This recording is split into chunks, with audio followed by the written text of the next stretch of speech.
Ministre en réunion d'évaluation de l'élection présidentielle de 2013, au cours des échanges, il sera question du bilan de la couverture médiatique du scrutin suivi des recommandations. Fademba Keita.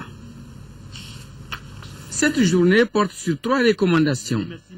La première, animée par le directeur général de l'ORTM, s'intitule « Couverture de l'élection du président de la République par l'audiovisuel public, le cas de l'ORTM, bilan et recommandations ». Les 2 autres font état de la même couverture par les radios privées et communautaires, cas de la radio Benkan et par la presse écrite. Elles sont développées respectivement par le secrétaire général de l'Union des radios et télévisions libres URTEL et par le directeur des rédactions de l'Agence malienne de presse et de publicité AMAP. Qu'est-ce que nous avons fait pour la couverture de l'élection présidentielle? Qu'est-ce qui a marché? Quelles sont les leçons apprises? Quels sont les acquis? Et sur la base de ça, tirer des leçons.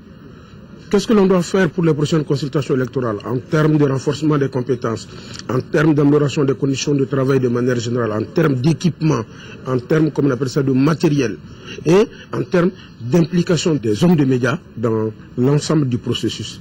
Pour les partenaires techniques, les médias ont une influence notoire dans l'organisation d'une élection.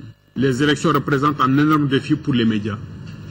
Il est par conséquent impératif que vous maîtrisiez le cadre juridique des élections, ainsi que les rouages du processus électoral, afin de garantir à vos reportages et autres sujets importants, objectivité et crédibilité. Le département de tutelle reconnaît que le taux de participation atteint illustre les efforts déployés par les médias au cours de cette élection. Le résultat positif dont tout le monde parle, je pense que nous le devons, pour ma part, dans une large mesure, justement, à la grande responsabilité qui a caractérisé vraiment la couverture médiatique.